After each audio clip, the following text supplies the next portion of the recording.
আসসালামু আলাইকুম ভিউয়ার্স, আশা করি ভালো আছেন। আমি ভালো আছি। ক্ষুদ্র খামারি চ্যানেলে স্বাগত। আরেকটা ভিডিওতে আপনারা আজকে জানতে পারবেন, এই যে আমার সামনে যে গরুটা দেখতে পাচ্ছেন, এর আগে গরুটার কিন্তু পেট ফুলে গেছিল।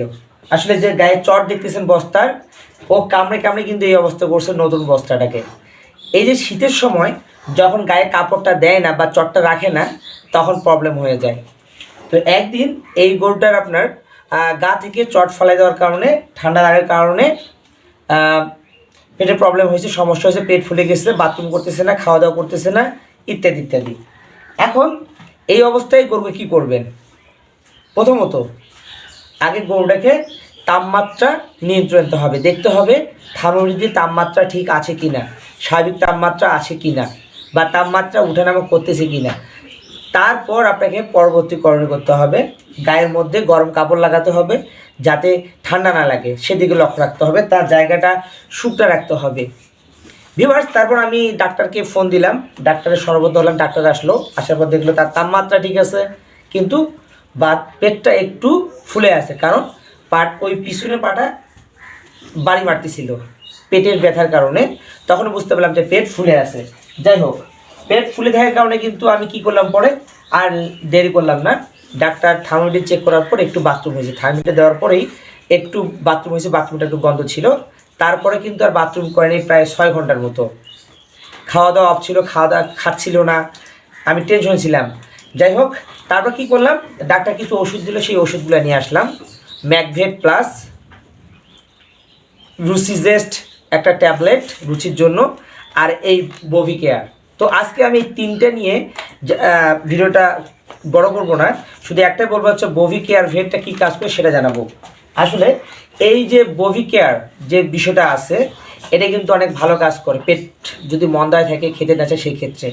যাই হোক, তখন আমি এই ফার্স্ট বেডটা বভিকেয়ারটা খাওয়ার চেষ্টা করলাম। এই যে এইটা আছে যে আপনার বভিকেয়ার, এটা বদ হজম হলে অনেক ভালো কাজ করে, ওজন অনুযায়ী কিন্তু ওষুধটা প্রয়োগ করতে হয়। তো আমি এটা কী বললাম, বদ হজম হওয়ার কারণে খাওয়ানো যেতে পারে, তখন কিন্তু হজমটা সঠিকভাবে হয়ে যায়। তারপর আপনার হচ্ছে বিষক্রিয়া হলে, তারপর হচ্ছে আপনার ব্লড তৈরি হলে, খাবার পরিবর্তন করার কারণে কিন্তু এটা হয়ে যায়।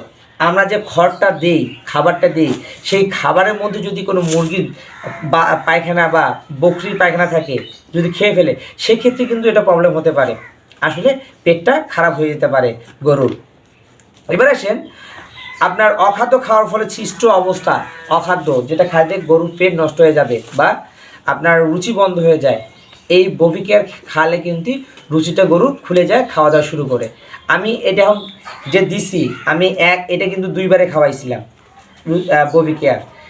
তারপরে বিকেলের মধ্যে গরুটা ঠিক হয়ে গেছে, খাওয়া দাওয়া পুনরায় শুরু করছে, কোনো প্রবলেম হয়নি। ভিউয়ার্স, আরেকটা বিষয় হচ্ছে যে যদি আপনার শীতের সময় গরুকে সঠিকভাবে যত্ন নিতে না পারেন, তাহলে কিন্তু অনেক প্রবলেম করতে পারেন। এখন দেখেন, আমি এটা এর ডোজ বললাম স্বাভাবিকভাবে, কিন্তু আপনি কত করে দিতে পারেন? 125 গ্রাম গরুকে দিনে একবার করে দিতে পারবেন। মানে এই যে 125 গ্রাম এটা আছে না, এই যে 125 গ্রাম করে দিনে 2 বার দিলে সেই গরুটা তাড়াতাড়ি খাওয়ার রুচিটা ফিরে আসে, বদহজমটা দূর হয়। তো ভিউয়ার্স, এই হচ্ছে বিষয়।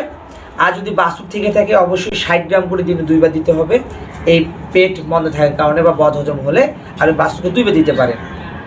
আজকে আমি আজকে 125 গ্রাম বা বভিকেয়ারের ভিডিও আপনার সামনে তুলে ধরলাম বা এর তথ্য দিলাম। আমি আর নেক্সট ভিডিওতে ম্যাকভেট যে আছে সেইটা আমি তুলে ধরবো, প্লাস যে ট্যাবলেটটা রুচিজেস্ট ভেট যে দিচ্ছি সেটা সামনে তুলে ধরবো। ভিউয়ার্স, আশা করি ভালো থাকবেন, সুস্থ থাকবেন, আপনার খামারের গরুগুলো ভালো থাক, আমার জন্য দোয়া করবেন। আল্লাহ হাফেজ।